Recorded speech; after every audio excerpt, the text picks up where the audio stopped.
Oke, Assalamualaikum warahmatullahi wabarakatuh. Terima kasih kepada Bapak Ibu sekalian.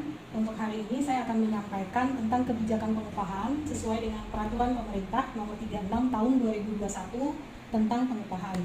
Nah, untuk kebijakan pengupahan ini di dalam peraturan pemerintah itu yang dibahas adalah tentang upah minimum, kemudian struktur dan skala upah, upah kerja lembur, kemudian upah tidak masuk kerja atau tidak melakukan pekerjaan karena alasan tertentu, kemudian bentuk dan cara pembayaran upah, dan hal-hal yang dapat diperhitungkan dengan upah, kemudian upah sebagai dasar perhitungan atau pembayaran hak dan kewajiban lainnya. Jadi pemerintah membuat kebijakan pengupahan ini ditujukan untuk pencapaian penghasilan yang memenuhi kehidupan yang layak bagi kemanusiaan. Itu. Nah, penghasilan itu sendiri itu terbagi menjadi dua, Bapak Ibu. Ada yang namanya upah, ada yang namanya pendapatan non upah. Jadi kita harus bedakan, ada upah dan pendapatan non upah.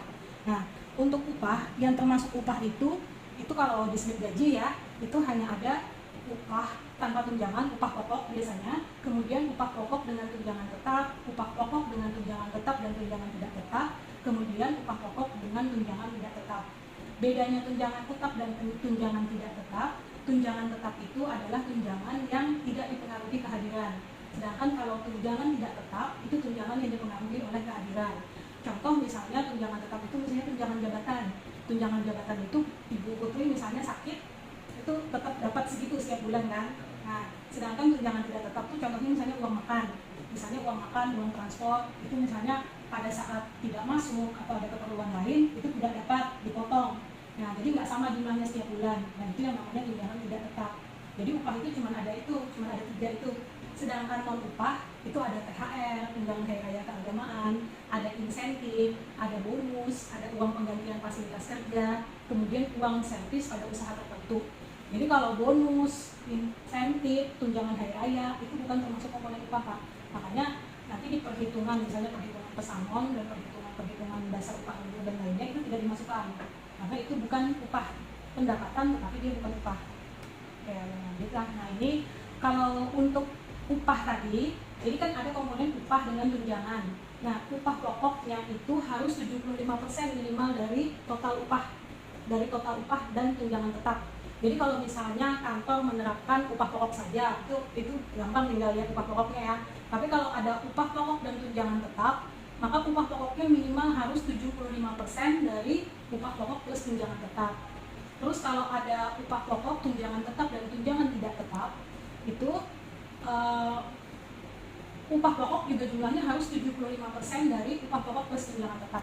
Jadi 75%-nya dari upah pokok plus tunjangan tetap. Tunjangan tidak tetapnya tidak dipersenkan. Jadi itu. Jadi tidak boleh misalnya pengusaha membayar berdasarkan UMP, tapi misalnya sekarang kan UMP Kota Banjarmasin Rp3.371. Jadi misalnya pengusaha membayar upah pokoknya Rp1.500.000, tunjangan tetapnya Rp1.500.000. 50-50 itu nggak boleh. Upah pokok harus 75% minimal. Nah, yang pertama kita bahas tentang non upah tadi, yaitu tentang tunjangan hari raya keagamaan. Tunjangan hari raya keagamaan atau THR ini dibayar pada saat pelaksanaan hari raya keagamaan. Karena kita di Indonesia mayoritas Muslim, THR itu umumnya dibayar pada hari raya Idul Fitri. Itu. Peraturan tentang THR ini ada di Peraturan Menteri Tenaga Kerja Nomor 6 Tahun 2016. Nah, pengusaha itu wajib memberikan THR keagamaan kepada pekerja atau buruh yang telah mempunyai masa kerja minimal 1 bulan secara terus-menerus. Jadi kalau misalnya dia baru direkrut pertengahan bulan Ramadan, baru bekerja 15 hari, nah itu dia tidak dapat THR. Kemudian THR ini diberikan kepada semua pekerja, mau statusnya PKWTT atau PKWT, dia wajib dapat THR. Jadi kalau PKWTT udah tahu ya, perjanjian kerja waktu tidak tentu atau pegawai tetap. Kalau PKWT itu perjanjian kerja waktu tertentu atau biasanya disebut pegawai kontrak. Itu semuanya dapat THR, wajib dapat THR. Kemudian perhitungannya bagaimana? Perhitungannya adalah untuk pekerja buruh yang telah bekerja 1 tahun atau 12 bulan itu dia dapat THR minimal 1 bulan upah. Tapi kalau misalnya dia bekerja belum sampai 1 tahun, misalnya Bapak baru bekerja 6 bulan, berapa sih THR yang harus dibayarkan oleh perusahaan? Nah, kita hitungnya pakai proporsional. Jadi karena 1 tahun itu 12 bulan, maka dihitungnya 6/12 dikali upah 1 bulan atau setengahnya. Tuh, sama misalnya kerja 10 bulan atau 9 bulan, tinggal dihitung secara proporsional.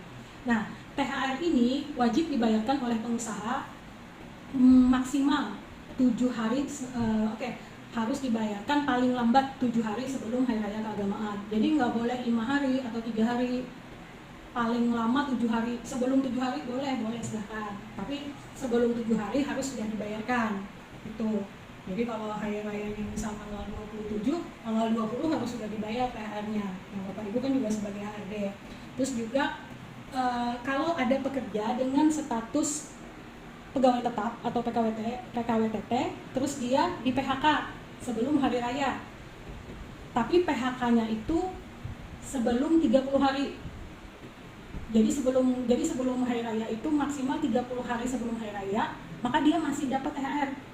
Jadi contoh misalnya si A, dia hari raya Idul Fitri jatuh pada tanggal 27 Mei misalnya. Kemudian dia di PHK tanggal 1 Mei. Berarti kan itu masih kurang dari 30 hari, maka dia masih dapat THR. Tapi untuk pekerja PKWT atau pekerja kontrak, itu kalau dia PHK sebelum hari raya, maka dia tidak mendapatkan THR. Itu bedanya. Tapi untuk pegawai tetap, kalau PHK-nya itu masih kurang dari 30 hari, dia masih mendapatkan THR. Beda dengan pegawai kontrak. Gitu. Gimana Pak? Perhitungannya yang pegawai tetap. Misalnya boleh sebelum hari raya, tetap satu. Kita hitung berdasarkan masa kerjanya tadi. Nah, ya, jadi kita tetap hitung sesuai masa kerjanya sampai masa PHK-nya itu tadi. Tapi kalau misalnya PHK-nya lebih dari 30 hari, misalnya tadi lebarannya tanggal 27 Mei, terus dia PHK-nya tanggal 1 April, udah nggak dapat. Ya, dapatnya harus sudah deket-deket hari raya dia PHK-nya. Jadi jangan memphk sebelum hari raya. Oke. Kemudian pengusaha yang terlambat membayar THR itu dikenakan denda 5% dari total THR yang harus dia bayar. Jadi contohnya, tadi kan ada kewajiban 7 hari sebelum hari raya, terus pengusaha lupa, dia bayarnya setelah hari raya misalnya. Nah, maka itu dia terkena denda.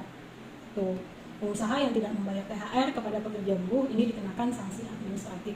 Itu ya, Ibu ya.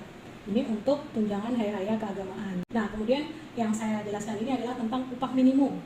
Jadi upah minimum itu ada dua. Ada upah minimum provinsi, ada upah minimum kabupaten atau kota.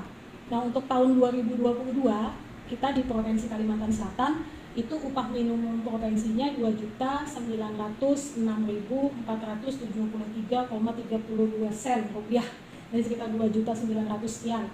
Nah, karena perusahaan ini berada di kota Banjarmasin, kita pakainya UMK, bukan pakai UMP. Untuk Provinsi Kalimantan Selatan, itu hanya ada 4 kabupaten kota yang mempunyai upah minimum kabupaten kota. Kota Banjarmasin, kemudian Kabupaten Tanah Bumbu, kemudian Kabupaten Kota Baru, dan Kabupaten Tabalong. Jadi untuk kabupaten kota yang tidak punya UMK, dia ikutnya UMP. Tuh, UMK memang nilainya itu lebih besar daripada UMP. Karena untuk UMK ini itu untuk daerah-daerah yang mempunyai dewan pengupahan dan ada perhitungan untuk mendapatkan upahnya. Nah, untuk Kota Banjarmasin ini untuk tahun 2022 UMK-nya sebesar Rp3.371. Mungkin Bapak udah tahu karena sering ngurusin. Nah, upah minimum ini ditetapkan setiap tahun pada tanggal 21 November oleh gubernur, sedangkan untuk UMK itu ditetapkan tanggal 30 November dan mulai berlakunya itu sejak tanggal 1 Januari pada tahun yang bersangkutan. Jadi tiap tahun itu dievaluasi. Nah, nanti tahun 2023 beda lagi, bisa jadi tetap, bisa jadi naik, tapi yang jelas akan ada SK terbaru. Gitu. Nah, tapi pada PP 36 tahun 2021 ini ada pengecualian untuk pembayaran upah minimum. Jadi pengusaha wajib untuk membayar upah minimal sesuai dengan upah minimum untuk pekerja yang bekerja kurang dari 1 tahun. Nah, sekarang pemerintah mengatur kewajiban itu dikecualikan untuk perusahaan dengan status usaha mikro dan kecil. Jadi untuk UMKM, untuk usaha mikro dan kecil itu boleh membayar upah di bawah upah minimum. Itu pertimbangannya. Nah, ini juga dibahas di pasal 36 dan 38 di PP 36 ini. Jadi upah pada usaha mikro dan kecil ini ditetapkan berdasarkan kesepakatan. Jadi kalau di Kota Banjarmasin 3 juta sekian mungkin boleh di bawah itu. Tapi syaratnya paling sedikit 50% dari rata-rata konsumsi masyarakat di tingkat provinsi. Ini nanti harus kita kaji dengan data BPS dan lain sebagainya. Kemudian upah yang disepakati paling sedikit 25% di atas garis kemiskinan. Tuh.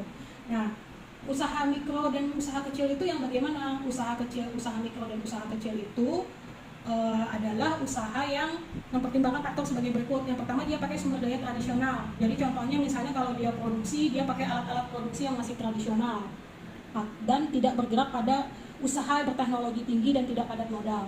Contoh misalnya kami pernah kemarin ke tempat orang bikin roti, itu masih pakai mixer manual, masih pakai oven manual. Nah itu bisa kita kategorikan dengan sumber daya tradisional. Nah itu masuk dalam usaha mikro atau usaha kecil. Kemudian ada lagi kriterianya usaha mikro dan usaha kecil.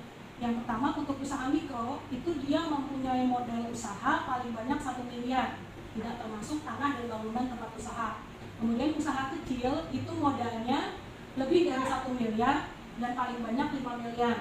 Kalau ada satu perusahaan yang punya modal sudah lebih dari 5 miliar, maka sudah tidak masuk kategori ini tadi.